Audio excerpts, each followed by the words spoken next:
ప్రస్తుతం మనతో పాటు ఉన్నారు లోక్సత్తా అధినేత జయప్రకాష్ నారాయణ గారు. ఒక్కసారి ఆంధ్రప్రదేశ్లో తాజా పొత్తుల మీద ఆయన ఒపీనియన్ ఏంటో చూద్దాం.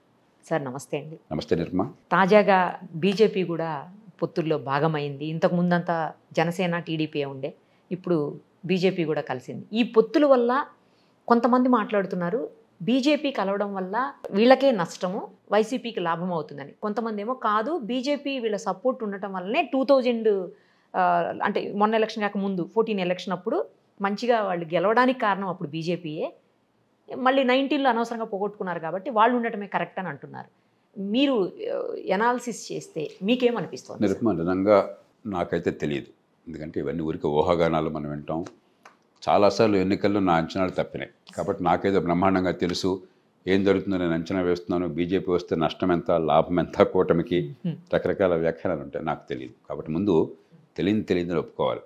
ఊరికే ఏదో మనం ఊహించవచ్చు, ఎవరో చెప్తే వినొచ్చు, మనకు సొంతంగా గొప్ప అనుకుని చెప్పొచ్చు. కానీ దీన్ని నాకేం పెద్ద ఆధారం కనిపించలేదు. ఎందుకంటే ఒక పక్కనేమో బీజేపీకి వ్యతిరేకంగా మైనారిటీలు వేస్తారు వాదన, వాస్తవం అవ్వచ్చు కాకపోవచ్చు. మైనారిటీలు కొన్ని ఓట్లైనా కూడా ఇప్పుడు ఈ కూటమికి దక్కేవి, ఇప్పుడు బీజేపీ రావడం వాళ్ళు దూరం అవుతారేమో అని ఒక దానికి ప్రతివాదన ఏమిటి? మైనారిటీలు ఏ ఒక్కరి సొత్తు కాదు. మైనారిటీల్లో ఉదాహరణ ముస్లిమ్స్ ఉన్నారు, దానిలో పష్మిందా ముస్లిమ్స్ అంటే పేద వర్గాల నుంచి గత తరాల క్రితం మత మార్పిడి చెందిన వాళ్ళు. అలాగే మహిళలు, ఈ ట్రిపుల్ తలాకు, ఈ దీనివల్ల మతం పేరుతో వచ్చినటువంటి ఆధిపత్య ధోరణి వల్ల నష్టపోతున్న వాళ్ళు, వీళ్ళలో చాలామంది బీజేపీకి వేస్తారు. ఇంకో వాదన ఉంది, ఏది కరెక్టో మనకు తెలియదు, దేవుడి కరుక. అలాగే రెండో వాదన ఏమిటి? ఆంధ్రప్రదేశ్ ప్రజలు చాలా గాయపడ్డారు, మోదీ గారి మీద చాలా కోపంగా ఉన్నారు, ఆయన ఏదో చేయలేదు అని. అది వాస్తవం కాదంటే చేయకపోవడం వాస్తవం కాదు. విభజన జరిగింది అనివార్యం, అది మోదీ గారు చేయలేదు, మరొకళ్ళు చేయలేదు, చేసిన వారు వేరు. దానికి దోహదపడ్డ వాళ్ళు ఉద్దేశం ఏదైనా కూడా ఇక్కడ రాష్ట్రంలో రాజకీయంలో ఉన్నవాళ్ళు చేసిన తప్పిదాలు. దానిలో నాకేమాత్రం, నేను ప్రత్యక్షంగా చూసిన వాడిని, వివరాల్లోకి వెళ్ళక్కర్లేదు. ఆ తర్వాత సరైనటువంటి ఒక సమగ్రమైనటువంటి ఒక ఫార్ములా ఏర్పాటు చేసి రాష్ట్రాన్ని నాన్న గట్టిగా పోరాడిన వాడిని నెంబర్ 1 నేను. దానిలో ఎవరికి అనుమానం ఉండక్కర్లేదు, అందరికీ తెలిసిన సంగతి. ఒక సమగ్రమైన ఏర్పాటు జరిగింది. దానిలో చేతనైన మేరకు జాతీయ స్థాయి నుంచి కొన్ని వస్తుంది, మరికొన్ని మనం కోరుతున్నాం. ఇప్పుడు ఉంటుంది అది, ఈ మల్లాగులాలు పట్టిన సహజం. మనం ఎక్కువ కోరుతాం, మరి మిగతా రాష్ట్రాలు అంటే వాళ్ళు అంటారు మనం స్పెషల్ కేటగిరీ అంటే బీహార్ ఒకటి గొడవ పెడతాడు, మా సంగతిని మేము ఇంకా భేదవడం అని చెప్పని సర్దుకుపోవాలి ఉంటాయి.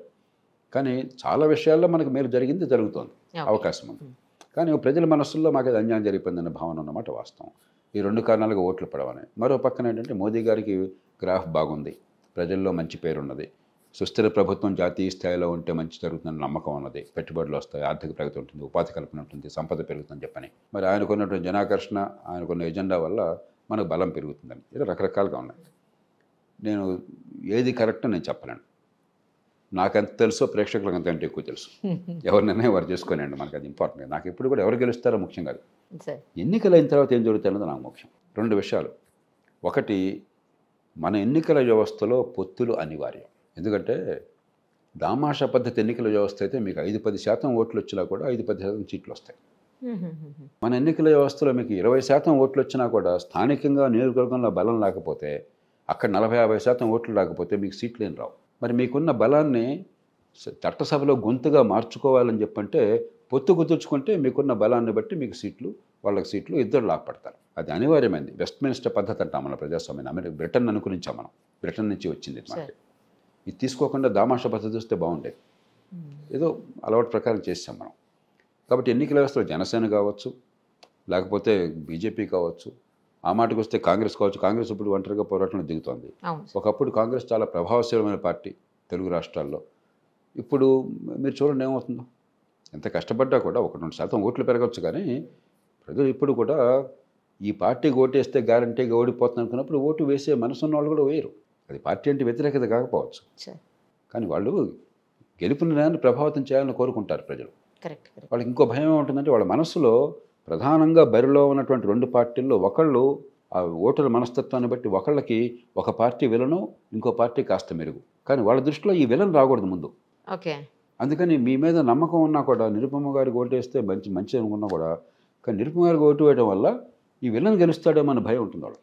కాబట్టి మీ మీద అభిమానం ఉన్నా కూడా విలన్ ఓడించాలని ఆ రెండో వాడికి ఓటేస్తారు. క్యాండిడేట్ని చూడరు, కొన్ని చోట్ల క్యాండిడేట్ని కూడా చూడరు. చాలాసార్లు క్యాండిడేట్ ఏదో 5-10% చూస్తారు, కానీ క్యాండిడేట్ని పెద్దగా ఎవరు చూడరు.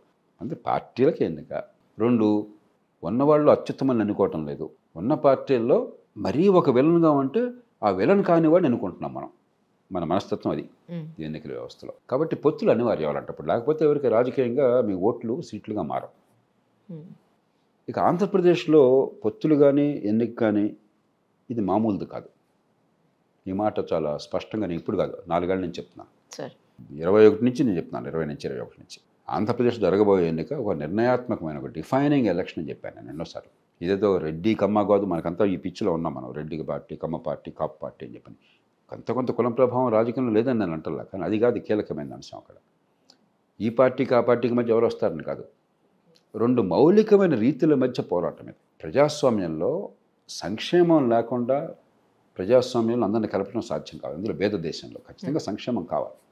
తాత్కాలిక సంక్షేమం అంటే ఏంటి? తాత్కాలికమైన వ్యక్తిగత అవసరాలు తెచ్చడం. సంక్షేమం అంటే తాత్కాలిక వ్యక్తిగత అవసరాలు, దీర్ఘకాలిక సామూహిక అవసరాలని పక్కన పెట్టి. తాత్కాలిక వ్యక్తిగత అవసరాలు, దీర్ఘకాలిక సామూహిక అవసరాలు, ఇవి 2. ఓకే. ఈవేళ రోజుల్లో సంక్షేమం భారతదేశంలో ఏంటి? పేపర్లో ఏ ప్రకటన చేసినా కూడా నేనిచ్చా, ముందు వాడిది, వాడి బాబుగాడి సొమ్ములాగా ప్రతి నాయకుడు ప్రతి పార్టీ నేనిచ్చా, వాడి దాత, మనం బెచ్చగాళ్ళం, మన డబ్బు అది, మన డబ్బుతో వాడు కూర్చుని కూడుతున్నాడు అక్కడ. మన పన్ను కట్టకపోతే వాడి దగ్గర పైసా లేదు, వాడి జేబులోంచి డబ్బులు తీట్లా, వాడి దగ్గర ఉన్న డబ్బులు కూడా చాలామంది మన దగ్గర దోచుకున్న డబ్బులే. రెండోది, రేపు సంగతి అవసరం లేదు, ఈ పూట తాత్కాలికంగా ఎప్పుడు మన పుచ్చుకునే చెయ్యి వాడిది ఇచ్చే చెయ్యి. ఏ అడ్వర్టైజ్మెంట్ అయినా కూడా మీ పిల్లల భవిష్యత్తుకి సంపద ఇట్లా పెంచుతున్నాం, ఈ పెట్టుబడులు ఇలా పెంచాం, ఈ ఉపాధి కల్పన ఇట్లా జరుగుతుంది, మీ ఆదాయాలు ఇట్లా పెరుగుతాయని చెప్తున్నారా? నీకు ఇది ఇచ్చా, అది ఇచ్చా, ఇది ఇస్తా. ఇది సంక్షేమం మన దేశంలో. వ్యక్తిగతమైన తాత్కాలికమైన సాయం. ఏది పూర్తిగా నిర్లక్ష్యం చేస్తున్నారు? దీర్ఘకాలికమైన సామూహికమైన విషయాలు పూర్తిగా నిర్లక్ష్యం అవుతున్నాయి. ఆంధ్రప్రదేశ్లో రోడ్డు చూడండి వాళ్ళు ఎలా ఉన్నాయో, మౌలిక సదుపాయాలు చూడండి ఎట్లా ఉన్నాయో, పోలవరం ప్రాజెక్ట్ చూడండి ఏ గతిలో ఉందో, ఒక ఇటుకు పడిందో చూడండి, ఆ తర్వాత పెట్టుబడులు కొత్తగా వచ్చినా చెప్పండి గణనీయమైన స్థాయిలో. కాబట్టి అసలు ఇక్కడ ఈ రాష్ట్రంలో పెట్టుబడి పెడితేనే మేము ప్రమాదం అనే పరిస్థితికి వచ్చాం. 30-40 ఏళ్ళ నుంచి ఉన్నవాళ్ళు కూడా ఎందుకు ఉన్నారో అని కన్నీళ్లు గారుస్తున్నారు. కాబట్టి ఇది కులాల సమస్య కాదు, మతాల సమస్య కాదు. సంక్షేమము అభివృద్ధి సమతూకం ఉండాలన్నా వద్దా? సంక్షేమమే పాలన అన్నట్టుగా చేస్తున్నారు ప్రస్తుత ప్రభుత్వం. వాళ్ళు దానిలో మొహోటం ఏమైనా దాచుకోవట్లే వాళ్ళేమి. సంక్షేమమే పరిపాలన, అంతేకాదు ఇంకోటి కూడా తీసుకొస్తున్నారు, ఆ భాష. ఒక క్లాస్ వార్. పూర్వకాలం కమ్యూనిస్టు వాడేవాళ్ళు, మేము పేదల కోసం ఉన్నాం, వాళ్ళంతా మీ శత్రువులు, వాళ్ళ కోసం కాదు, వాళ్ళు మీ శత్రువులు. అంటే వాళ్ళ శత్రువులు మధ్యతరగతి, భవిష్యత్తు గురించి ఆలోచించేవాళ్ళు, సంపద పెరగాలని కోరుకునేవాళ్ళు, పెట్టుబడులు రావాలని కోరుకునేవాళ్ళు, ఆదాయాలు పెరగాలని కోరుకునేవాళ్ళు శత్రువులు. మీ పన్నుల డబ్బు మేము సగం దోచేసుకుని సగం దుబారా ఖర్చు పెట్టి మిగతాది పంచుతాం, కాబట్టి మీరు వేరు వాళ్ళు వేరు, ఈ 2 వర్గాల మధ్య యుద్ధం ఇది అన్న వాతావరణం. ప్రజాస్వామ్యంలో ఇది అత్యంత ప్రమాదకరమైనటువంటి పరిస్థితి. అందున ఒక భేద దేశంలో, చాలా ఎదగాల్సిన దేశంలో ఇప్పటికి కూడా మనం ఇక్కడ ఉన్నాం. ఆర్థికంగా ఎదగాలని ప్రయత్నం జరుగుతోంది ఈ మధ్యకాలంలో. కాబట్టి మన ప్రజలు తెలుసుకోవాల్సింది ఓటింగ్ ద్వారా, బ్యాలెట్ ఈవీఎంలో భవిష్యత్తు మన పిల్లలకు ఉండాలన్నా వద్దా? ఎల్లకాలం మన పుచ్చుకునే చేయగా ఎట్లానే ఉండాలన్నా? ఒక 25 ఏళ్ళు 30 ఏళ్ళు ఇలా కొనసాగినా కూడా ఇవి ఉచితంగా ఇచ్చేవి, నెల పంచేవి అన్నీ ఉన్నా కూడా పంచాలి, చేతన మీద పంచుదాం. కానీ ఇట్లానే ఉంటాం మనం ఎంతకాలం.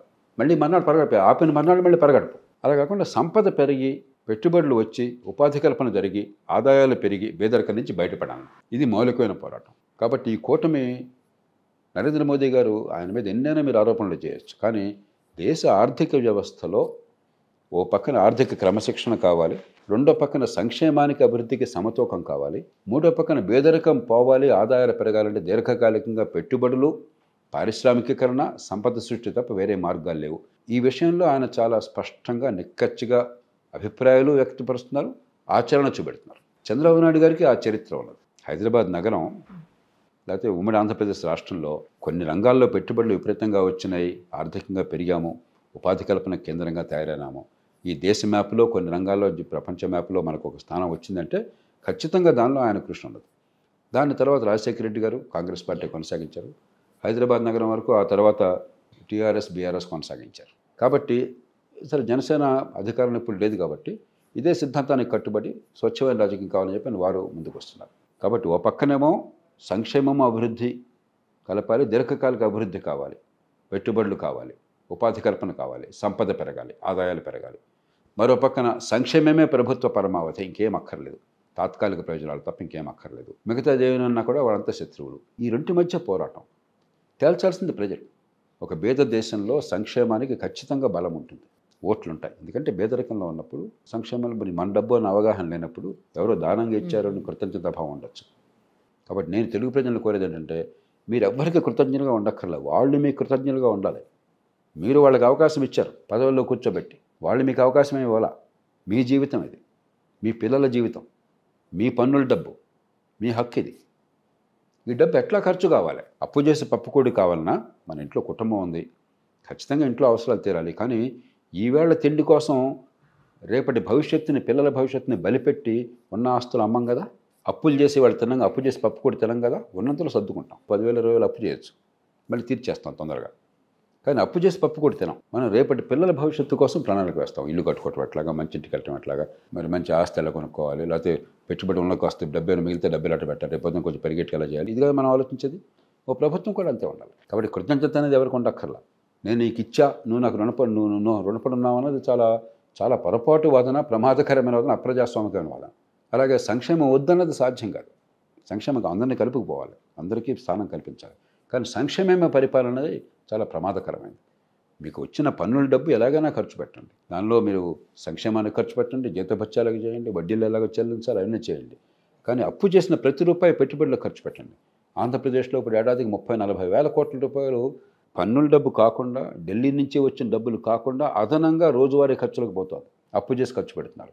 అది కాకుండా ప్రస్తుతం 1,00,000 కోట్ల రూపాయలు, నాకు అందిన సమాచారం ప్రకారం దాదాపు 1,00,000 కోట్ల రూపాయలు బకాయిలు ఉన్నాయి. అంటే మీరు చెల్లించాలా, కానీ వాయిదా వేశారు. బడ్జెట్లో కనిపించదు, కాగితం మీద కనిపించదు, వాయిదా వేస్తున్నారు.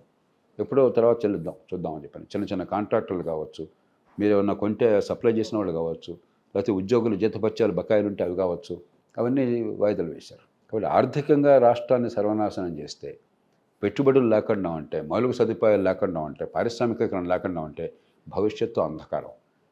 ప్రజల ముందు ఉంది వాళ్ళ తీర్పు, ఎలాంటి పరిపాలన కావాలని చెప్పాను. దానిలో నరేంద్ర మోదీ గారు కానీ, చంద్రబాబు నాయుడు గారు కానీ, పవన్ కళ్యాణ్ గారు కానీ, 3 పార్టీలు కూడా ఒకే లక్ష్యంతో ఉన్నాయి.